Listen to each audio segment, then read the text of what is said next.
liyudhhirahu 'alad dini kullih wa kafa billahi syahida. Asyhadu an la ilaha illallah wahdahu la syarikalah wa asyhadu anna Muhammadan abduhu wa rasuluh la nabiyya ba'd. Puji syukur kehadiran Allah atas limpahan rahmat dengan mengucapkan alhamdulillahirabbil alamin.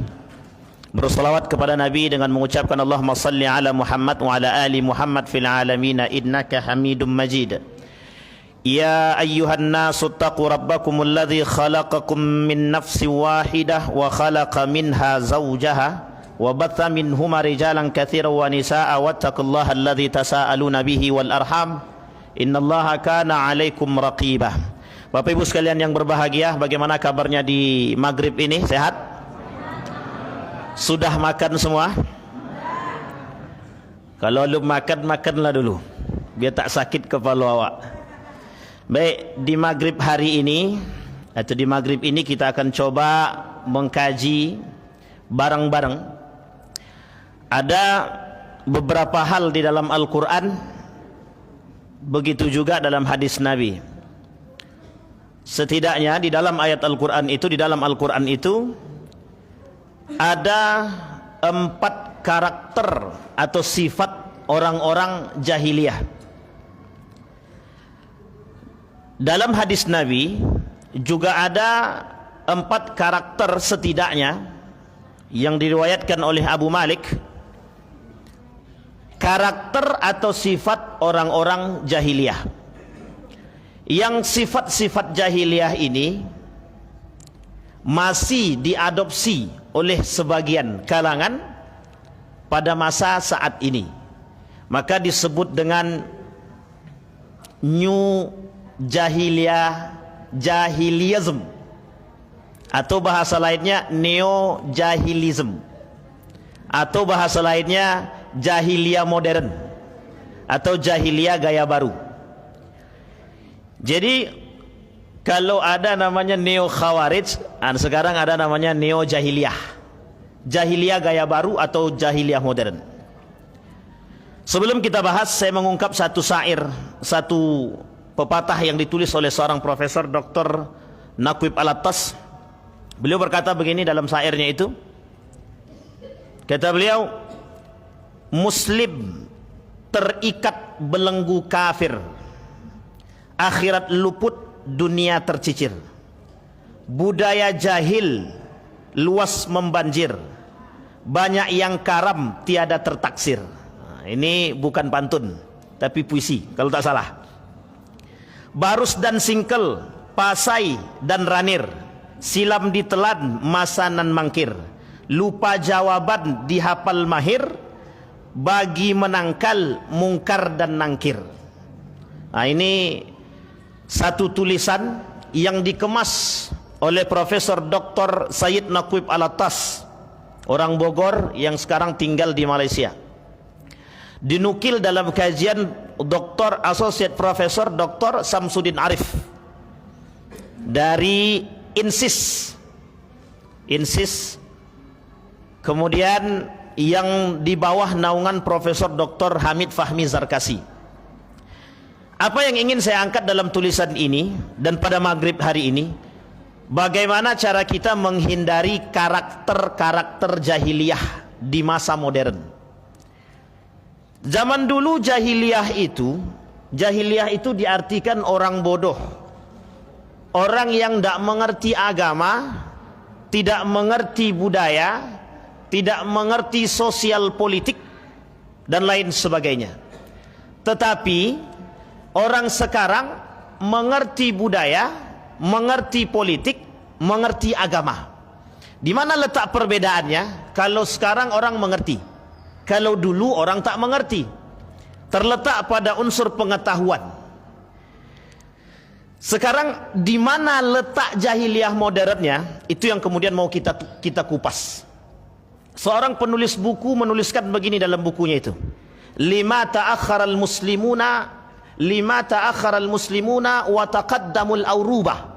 Kenapa orang muslim saat ini tertinggal atau mundur? Tapi kenapa orang-orang Auruba, Eropa kemudian maju? Ini bahasa yang kemudian dimunculkan oleh ilmuwan-ilmuwan muslim saat ini. Maka Profesor Dr. Said Naqib Alatas menjawab daripada pertanyaan tadi, mengapa umat muslim saat ini mundur atau tertinggal dan apa penyebabnya. Yang kedua, mengapa Auropa maju pada model pendidikan Jerman. Anak-anak di umur 3, bukan di umur 3, kelas 3 SD, kalau bahasa kita saat ini kelas 3 SD, itu mereka sudah dididik satu teori dan satu doktrin. Apa doktrinnya? Human right, hak asasi manusia. Saya kasih tahu dulu Bapak Ibu. Satu ketika saya punya teman tinggal di Jerman. Dia punya anak sekolah kelas 3. Ketika anak ini kelas 3 didoktrinlah, diajarkan di sekolah itu human right, hak asasi manusia. Singkat cerita Bapak Ibu, ketika dia balik ke rumah, diajak oleh bapak ibunya duduk makan bersama di satu meja, di meja makan. Ketika diajak di atas meja makan itu makan bersama, kebetulan anak ini duduknya kurang baik, kurang rapi, kurang sopan dalam pandangan kita. Kemudian bapaknya bilang begini, "Nak, coba dudukmu itu diperbaiki." Jawaban anak ini, kebetulan yang menyampaikan ini guru saya. Apa kata beliau? Dan ini anak dia. Kata beliau begini, jawaban anaknya itu, "Ini haknya saya. Mau saya duduk bagaimanapun, itu urusan saya." Jadi di Jerman itu Bapak Ibu, kalau anak sudah masuk ke kamar, itu orang tua tidak bisa ikut campur. Kalau orang tua ikut campur, kalau dilaporkan kepada, kalau bahasa kita polisi, itu anak itu bisa ditangkap. Orang tuanya bisa ditangkap karena mengganggu hak kebebasan orang. Sampai di sini paham ya Bapak Ibu? Ini model berpikir yang itu kemudian diadopsi Pak. Yang bergaya berpikir seperti ini diadopsi ke negara kita, Republik Indonesia. Maka ada muncul tulisan itu, kenapa umat muslim itu mundur, tertinggal? Kata Said Naqib Alatas itu, jawabannya menukil daripada pemahaman beliau. Ada para ulama yang bilang begini, karena masalah ekonomi. Yang kedua ada yang bilang karena masalah politik. Bahkan orang-orang militer mengatakan ini masalah militer, lemahnya politik, lemahnya juga ekonomi. 2025 ada misi yang disebut dengan Asia Pacific Rebalance. Ini ada kaitannya dengan perang militer. Ada kaitannya dengan perang militer antar berbagai macam negara di Asia. Namanya Asia Pacific Rebalance. Yang ketika itu Barack Obama mau ikut tapi nggak jadi, sudah turun duluan. Singkat cerita Bapak Ibu, kata Profesor Dr. Said Naqib Alatas, bukan itu masalah kita hari ini. Permasalahan kenapa umat Islam mundur ada pada dua aspek, kata beliau. Yang pertama itu terletak pada masalah pendidikan. Yang kedua itu terletak pada masalah ilmu dan pengetahuan. Ini keterbelakangan kita Pak. Kalau bahasa lainnya loss of adab namanya. Hilang adab, hilang akhlak, hilang mental, hilang karakter, hilang etika dan lain sebagainya. Baik etika budaya, etika politik, etika sosial dan lain sebagainya, kita kehilangan itu semua. Beliau mengatakan itu pendidikan. Bagaimana hari ini Bapak Ibu boleh melihat bagaimana unsur pendidikan saat ini. Itu Bapak Ibu bisa menilai sendiri. Bagaimana model sistem pendidikan yang setiap tahun kita akan berubah tergantung penguasa. Kurikulumnya akan berubah. Dan tidak punya kurikulum yang istiqomah kalau bahasa baiknya. Atau kita nggak punya kurikulum yang baku begitu. Dulu orang Jepang belajar ke Indonesia kurikulum. Tapi sekarang tidak ada. Kita terbalik, kita yang belajar ke sana. Singkat cerita, kembali kepada masalah tadi. Kata beliau, itu masalah pendidikan yang pertama. Permasalahan pendidikan. Yang kedua, permasalahan pengetahuan atau ilmu. Bahasa ini itu pernah terjadi pada masa para ulama dahulu. Perang antara Imam Al-Ghazali dan juga Imam Ibn Rusdi. yang kemudian kelak dalam tulisan itu saling serang. Imam Al-Ghazali menyerang Ibn Rusdi dalam tulisan bukunya At-Tahafut Al-Falasifah, membongkar kesesatan atau membantah ilmu filsafat. Kemudian kata Ibn Rusdi membantah bantahan atas tuduhan Imam Al-Ghazali. Imam Ghazali bilang filsafat itu tidak penting, justru mengantarkan manusia kepada akal saja. Kata Imam Ibn Rusdi tidak, akal itu penting, justru dengan akal itu nanti perkembangan itu pasti terjadi.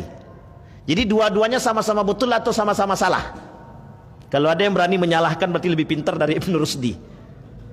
Kedua-duanya salah apa betul? Nah, itu belum tahu Pak. Kebenaran mutlak di tangan Allah. Artinya kedua-dua itu bisa betul dan kedua-duanya bisa salah. Kenapa Ibn Rusdi kemudian membantah tulisan tersebut? Ada alasan. Kata Ibn Rusdi, kita harus punya akal untuk cerdas. Kata Imam Al-Ghazali, akal itu kalau semakin ditinggikan, itu akan semakin melebih Pak.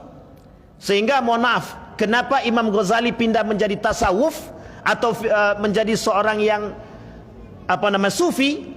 Itu karena dalil itu tadi. Karena alasannya dia tidak mau terlalu meninggikan akal, tidak mendapat ketenangan hati.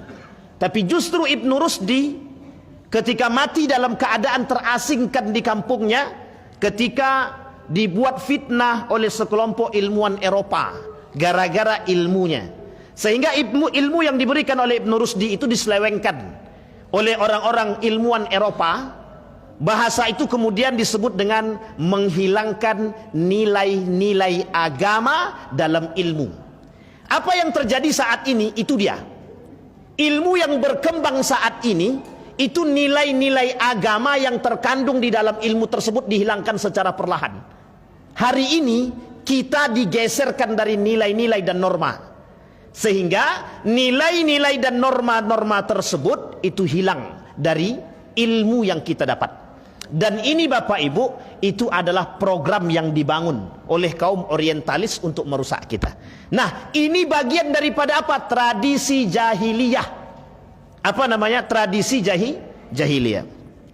Di dalam Al-Quran itu terdapat 4 karakter jahiliyah. Karakter yang pertama, Zannul Jahiliyah namanya. Dalam surat Ali Imran ayat 154.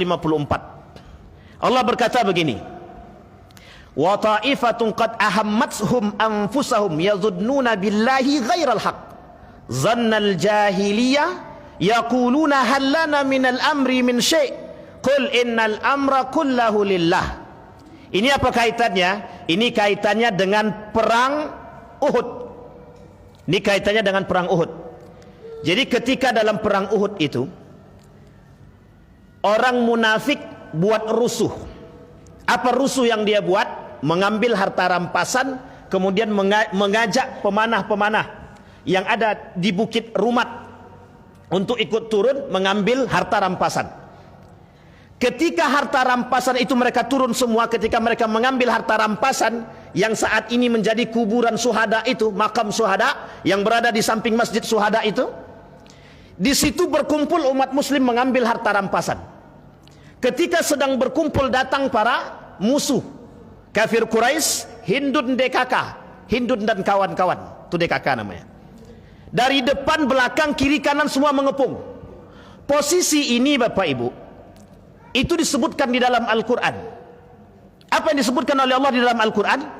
Allah katakan ketika itu orang-orang yang beriman, Allah tanamkan keimanan, ketenangan, kekuatan, kedamaian dalam hati mereka sehingga terhindar dari rasa takut.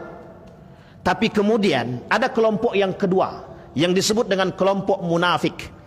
Orang munafik yang tadi memberikan kekacauan kepada umat muslim, mereka dilanda rasa takut, khawatir, gelisah, cemas. Kenapa mereka cemas? Karena kecemasan mereka terhadap terhadap kehidupan mereka. Ini kami bakal mati atau tidak? Sehingga ketika mereka cemas, khawatir mati mereka bukan mati dalam keadaan syahid. Sementara orang yang beriman karena ketenangan, kekuatan, karena kedamaian, keimanan mereka kepada Allah, mati dalam keadaan syahid. Itu sudah pasti otomatis masuk surga.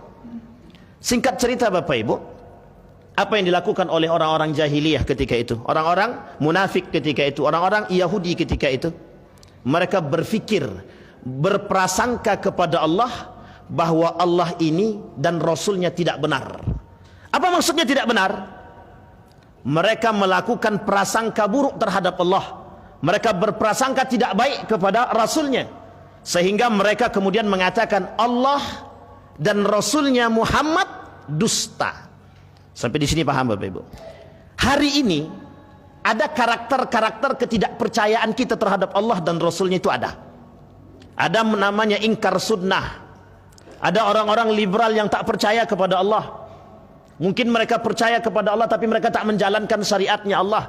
Itu karakter modern, karakter kita hari ini. Mengapa mereka kok bisa tidak percaya dengan Allah? Mengapa mereka tidak percaya dengan agamanya Allah ketika mereka mengatakan permasalahan waris Allah katakan 2:1, mereka nggak mau. Karena apa? Karena dalam akal mereka dibarengi dalam 3 hal.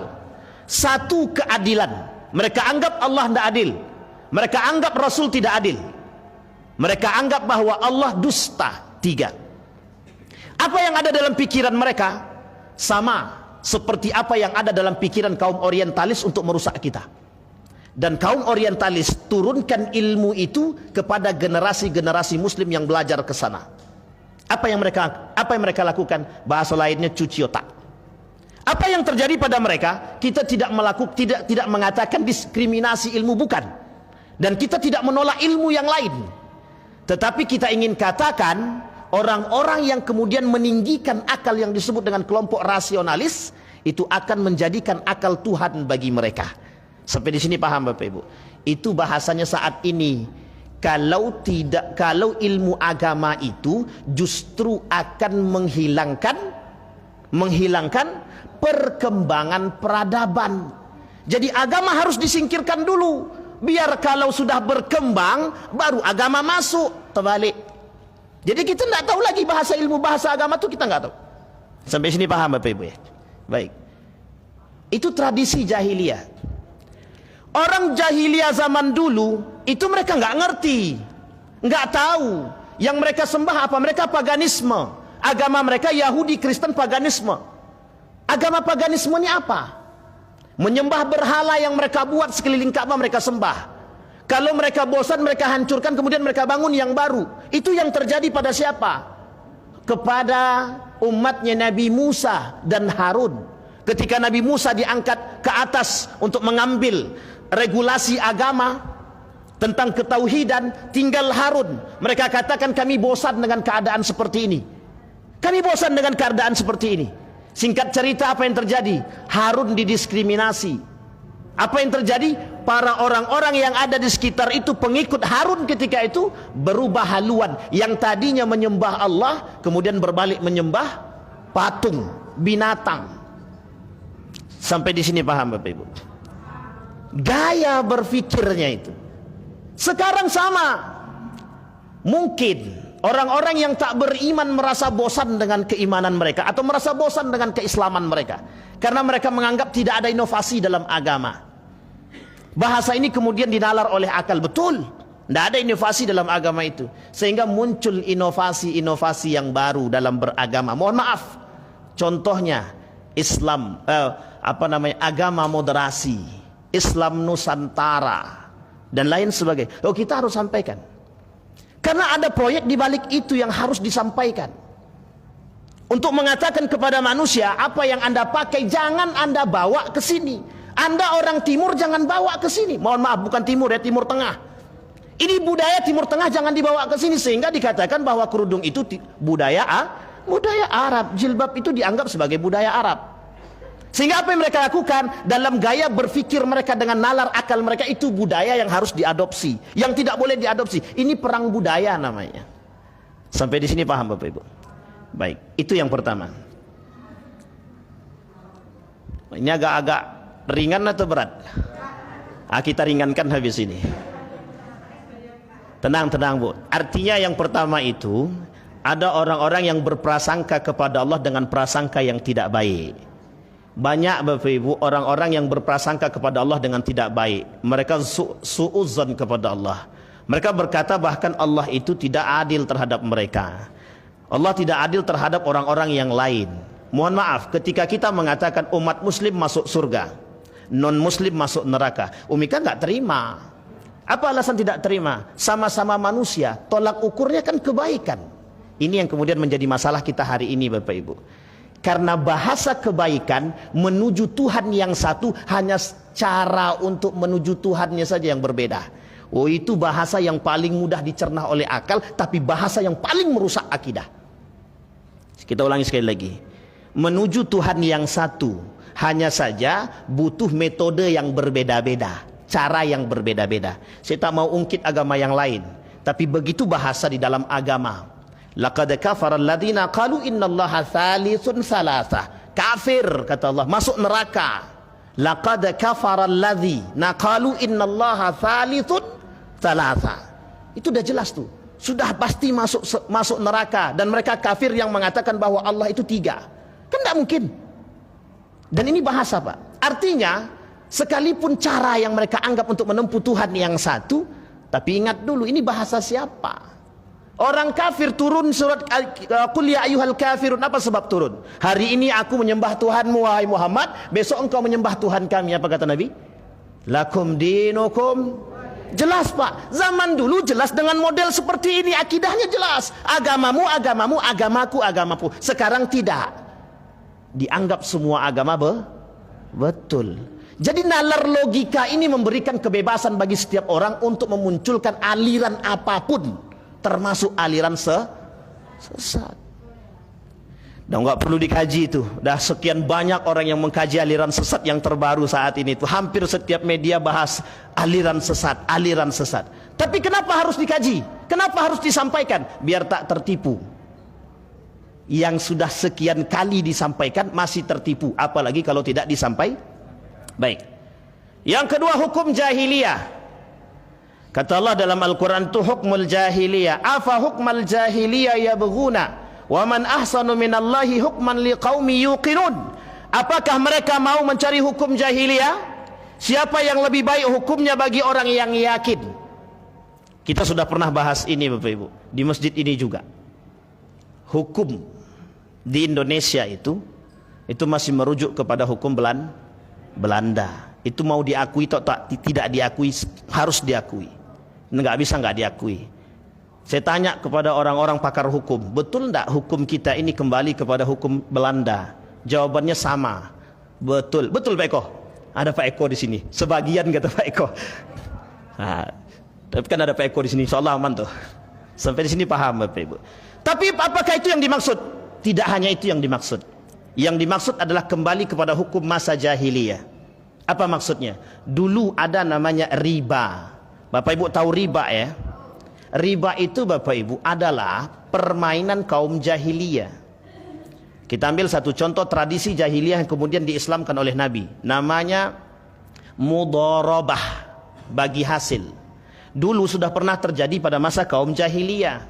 Ini sejarah mudharabah. Tetapi kemudian ketika ada sejarah mudharabah ini dalam setiap perbankan syariah pasti menjadi promosi utama. Oh, bank syariah kita menggalangkan mudharabah, bagi hasil, bagi hasil, bagi hasil. Sampai sini paham ya? Jadi kemudian ini tradisi jahiliyah dulu. Kemudian diambil yang baiknya. Apa yang baiknya? Bagi hasilnya, kerjasama kalau bahasa lainnya. 50-50. Tetapi bahasa promosi ini hanya berlaku bagi mereka yang usahanya sudah berjalan dengan mapan. Kalau yang masih baru nggak mungkin mudharabah. Itu mustahil bagi bank memberikan itu. Kenapa? Mereka nggak mau. Itu resikonya tinggi. Gitu deh. Kembali kepada masalah jahiliyah tadi. Riba itu masa jahiliyah. Sehingga disebutkan riba jahiliyah. Dan ini sebuah tradisi. Pertanyaannya, tradisi ini sampai sekarang masih ada apa tidak? Oh, apalagi sekarang berkembang. Karena apa? Semakin mudah. Yang tadinya bunga banknya masih 0 sampai 5% bisa diturunkan menjadi 0, sekian persen. Bapak Ibu saya kasih tahu, di Cina itu, di bank Cina itu anak-anak Cina, anak-anak muda Cina itu wajib berdagang. Mereka, pihak negara akan memberikan pinjaman 0,02% bagi mereka yang mau berdagang. Kira-kira kecil apa tidak?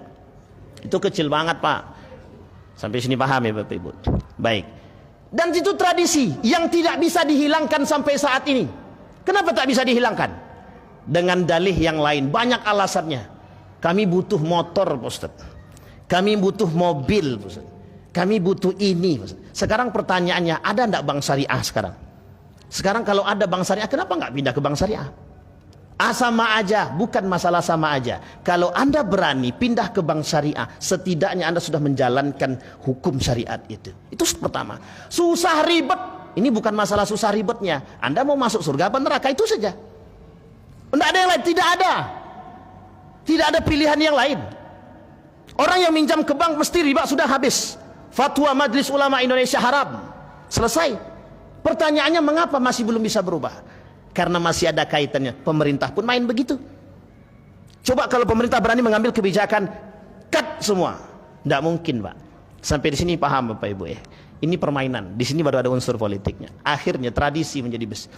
Hukum itu berlaku. Baik. Kemudian apa hukum jahiliyah yang lain? Hukum adat. Saya tidak mengatakan hukum adat itu semuanya hukum jahiliyah, bukan. Tetapi pada masa dahulu hukum jahiliyah itu pernah terjadi dan sangat sering terjadi. Kita ambil contoh. Ada tradisi jahiliyah itu tradisi melihat burung. Jadi dengan melihat burung itu menentukan hari, menentukan hari. Jadi menentukan hari itu melihat binatang yang terbang ke atas dengan burung tadi. Namanya tiarah dalam bahasa Arab. Dalam hadis Nabi disebut dengan tiarah. Itu lihat burung ke atas itu. Kalau burungnya itu tidak terberak, itu berarti bagus tuh. Atau burungnya sedang melintas, ini hari bagus. Sampai di sini paham. Dan ini tradisi ini masih ada sampai saat ini. Mohon maaf, yang pengen nikahin anak kalau masih melihat dengan hari, hari apa bahasa Jawanya itu? Apa? Apribon, tak apalah itu pokoknya. Aprimbon. Ya itulah pokoknya. Kemudian wage. Ya itulah pokoknya. Legi. Kalau nikahnya di bulan ini nanti sial nih nikahnya nih. Allah. Masih kita dapatkan di daerah-daerah, bahkan mohon maaf di kota pun masih ada. Tradisi adat kami begitu, harus nengok masa, harus nengok bulan. Bulan apa? Saya kira bulan Arab, ternyata bukan. Masih bulan, mohon maaf, bulan Jawa. Ini harus kita pahami, Pak. Ini tradisi yang harus kita sama-sama. Jangan pernah mempercayai hal demikian. Itu tradisi jahiliyah. Dan dulu begitu. Kalau saya tak salah, waktu saya nikah pun nak begitu juga. Kita tengok hari yang baik. Emang hari lain tak baik? Ini ada bahasa yang sering dilakukan oleh ibu-ibu dan ya ibu-ibu lebih tepatnya. Nak makan dengan tangan baik. Tangan apa tangan baik itu, Bu? Tangan kanan. Berarti tangan kiri tak baik. Jadi tak usah punya tangan kiri, potong saja. Karena tangan kiri tak. Ini bahasa yang cukup salah menurut saya, Bapak Ibu. Kenapa saya katakan salah? Tangan dua-dua ini baik, hanya saja fungsinya berbeda. Tapi jangan pernah katakan makan dengan tangan yang baik, berarti tangan kiri tak baik. Kalau orang cuma bisa dengan tangan kiri, dia nggak bisa makan dengan tangan kanan, bagaimana? Berarti tangan kirinya nggak baik. Jadi nggak usah makan pakai tangan. Artinya bahasa ini kemudian yang pernah sering kita dengar. Dan ini menjadi sebuah tradisi. Bahasa ini menjadi sebuah tradisi. Sampai di sini paham ya Bapak Ibu? Baik. Yang ketiga, permasalahan hukum Bapak Ibu. Hukum jahiliyah itu permasalahan yang sangat kompleks dalam kehidupan. Ketika kita kembali kepada, mohon maaf, ketika kita meninggikan hukum syariat, kita meninggikan hukum agama, kemudian kita rendahkan di antara hukum-hukum manusia, itu bahasa lainnya adalah kita sedang berpegang teguh pada hukum jahiliyah. Sampai di sini paham? Ketika hukum agama dijadikan sandaran, tetapi kemudian ada sekelompok orang yang ingin mengangkat hukum-hukum di antara hukum agama. Ada hukum positif, kemudian ada hukum adat, yang kemudian dijadikan sandaran untuk menentukan hukum, bukan hukum agama. Ini yang kemudian keliru. Dan dulu begitu keadaannya. Sekarang seharusnya bagi seorang mukmin atau muslim sudah tidak lagi menggunakan metode demikian. Sampai di sini paham Bapak Ibu? Yang ketiga, tabarrujal jahiliyah. Waqarna fi buyutikunna wa la tabarrajna tabarrujal jahiliyatil ula wa aqimnas shalah. Ini mak-mak yang suka berdandan. Itu kalau berdandannya macam-macam, tengok aja Pak. Kalau dia pakai kerudung melilit ke leher sampai tercokik lehernya, itu udah jelas tuh. Diambilnya jadi mohon maaf Bapak Ibu ya, dia pakai kerudungnya itu panjangnya tak tahu berapa meter itu, dililitkan kepala sampai entah kapan habisnya kain tuh. Sampai di sini kita sering melihat ini Bapak Ibu. Modelnya itu sekarang itu kan model jilbab itu berkembang. Tapi jangan membuat, yang sebenarnya yang dipermasalahkan bukan masalah jilbabnya. Yang dipermasalahkan dalam ayat ini adalah bagaimana perempuan itu berdandan untuk siapa. Oh, dia berdandan untuk suaminya. Oke, tak ada masalah. Tapi zaman dahulu perempuan-perempuan itu berdandan untuk menarik perhatian kaum Adam. Zaman dahulu. Sehingga mohon maaf, jual beli wanita itu sangat-sangat laku pada masa itu. Kita ambil contoh masa kerajaan Roma. Itu paling laku. Untuk menggait seseorang itu butuh wanita. Untuk meloloskan satu kegiatan itu butuh wanita. Dengan apa caranya? Perempuan tadi berdandan, sehingga ketika berdandan itu bisa menarik hati seorang laki-laki tadi. Dan ini menjadi sebuah tradisi. Kita ambil contoh. Perempuan saat ini, jangan ada tersinggung ibu-ibu, itu banyak kita temukan, untuk melobi satu orang itu butuh wanita. Kalau harta, kuasa itu tidak ada masalah. Tapi perempuan itu bisa meluluhkan hati manusia. Perempuan, ini khususnya bagi kaum Adam. Rajin dia sholat. Ketika didekati perempuan cantik, lemah iman itu, yakin saya. Kau mau ndak? Perempuan nih, ndak mau aku. Ndak ada. Itu belum lihat. Kalau sudah datang di depan mata, setiap hari ketemu, hilang cerita itu. Iya kata ibu tuh. Curiga kita. Baik. Sampai di sini paham ya Bapak Ibu ya. Baik. Nah, itu disebut dengan tabarrujal jahiliyah. Jangan berdandan. Ibu-ibu berdandanlah yang baik. Berdandanlah sewajarnya. Mohon maaf, jangan pakai bedak menor. Jangan pakai pakaian ya Allah, ya Rabbi, ya Rahman. Dia pakai jilbab, tapi mohon maaf, pahanya menjerit. Dia pakai pakaian rapi, pakaiannya juga gamis, tapi gamis yang nemplek. Tahu Bapak Ibu gamis nemplek itu? Kasihan mata kaum Adam itu, kasihan. Tak dipandang rugi, dipandang dosa, kata Ustaz Ad Latif. Pilih yang mana Bapak-bapak? Tutup Pak, tutup mata itu balik. Pakai kacamata hitam, biar nggak kelihatan. Wala yubdina zinatahudna illa ma zahara minha. Artinya perempuan, ini sekarang ada kaitannya dengan kesombongan. Tabarrujal jahiliyah itu ada kaitan dengan kesombongan. Ini saya sudah pernah sampaikan juga. Ada namanya kelompok ibu-ibu sosialita. Ini kalau ada di Masjid Nurul Yakin, bapak-bapak cepat doakan. Doakan biar cepat tobat.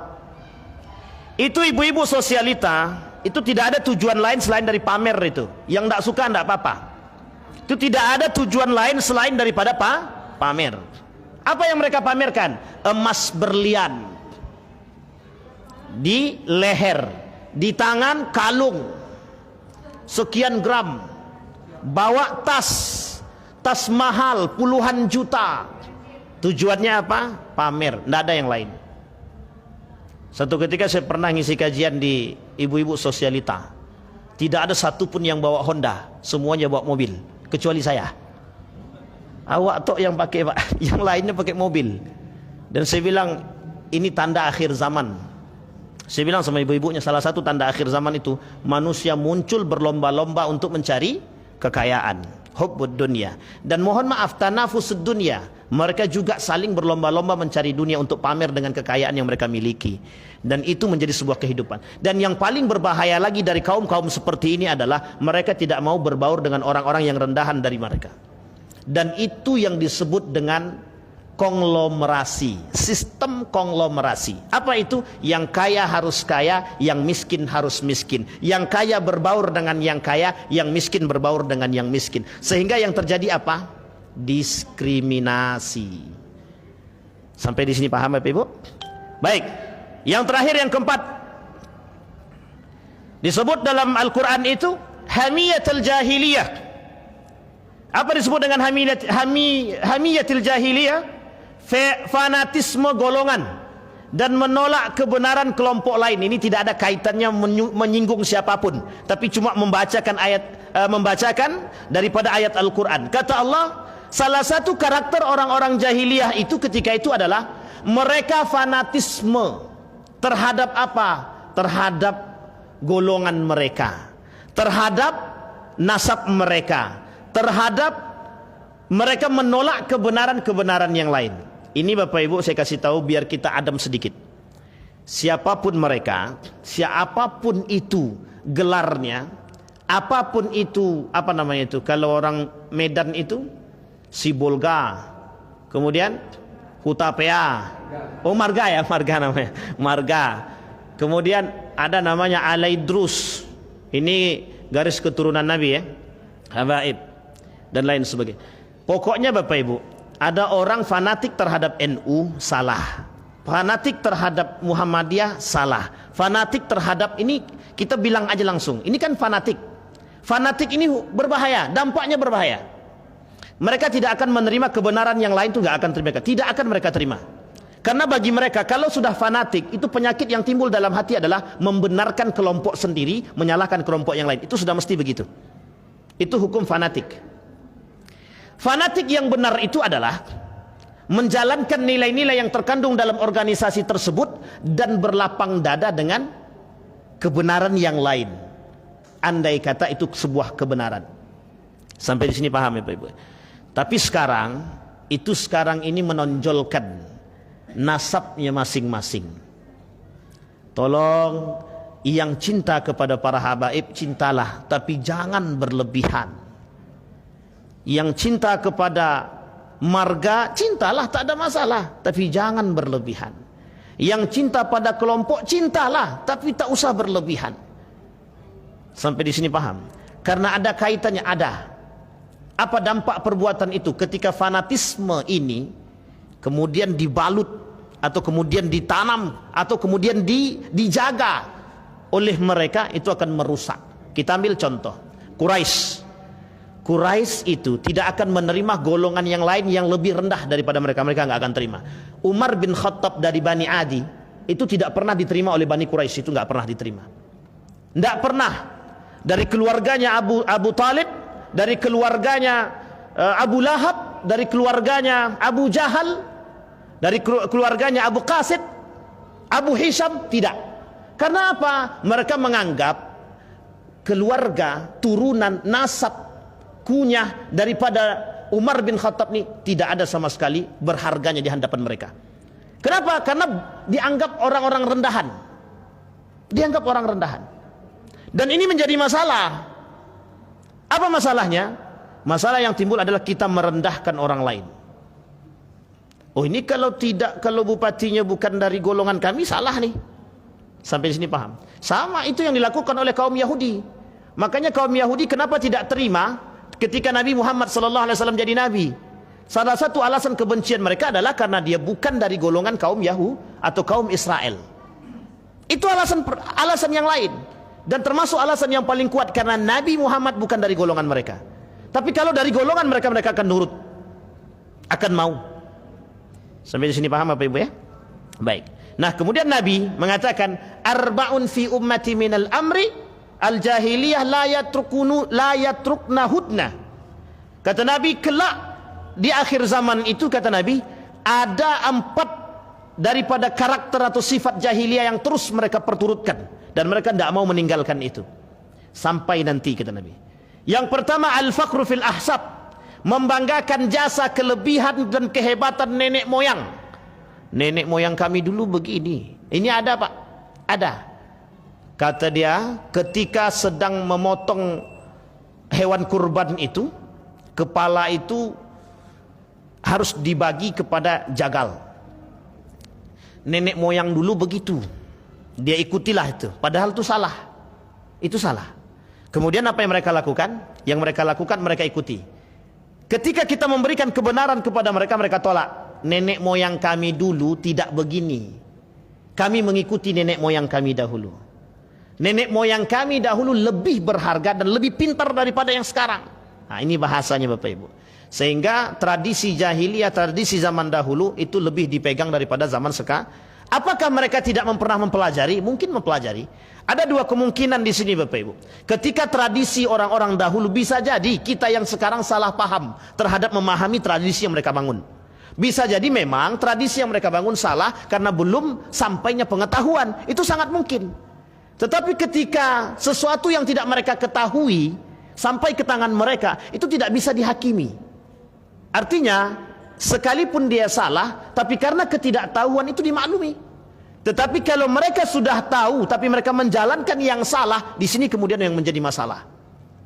Sehingga tradisi yang kedua, sehingga pemahaman yang kedua itu adalah bisa jadi kita yang salah dalam memahami tradisi orang-orang terdahulu. Jika kita menganggap orang terdahulu itu mengerti, berarti kita yang salah paham. Jadi ini yang penting untuk kita pahami. Yang kedua kata Nabi, wa ta'nu fil ansab, mencela nasab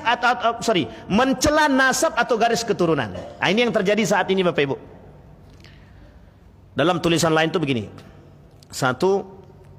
Yang satu mengatakan begini, ada masalah ekonomi belum selesai, masalah pendidikan belum selesai, masalah politik carut marut dan lain sebagainya. Tapi kemudian muncul masalah agama tentang masalah nasab yang kemudian tidak berkesudahan. Sampai sini paham ya Bapak ya? Lihat, ini kasus yang saat ini kita hadapi.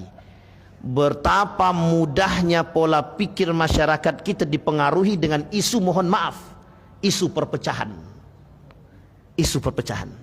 Hanya karena permasalahan nasab. Sampai harus diuji tes DNA. Pertanyaannya adalah, betulkah tes DNA itu yang disarankan oleh agama? Saya mengatakan Bapak Ibu, seorang anak yang lahir dari hasil zina, itu ketika tes DNA, itu anak itu positif punya bapaknya. Tapi dalam Islam, itu anak haram hukumnya dinisbatkan kepada bapaknya. Sampai sini paham Bapak Ibu? Tes DNA tidak bisa seutuhnya menghalalkan yang haram. Dan ini perkara kita hari ini Bapak Ibu. Bukan sedikit yang percaya dan bukan sedikit yang kemudian saling mencela antara satu dan yang lain. Hanya karena nasab.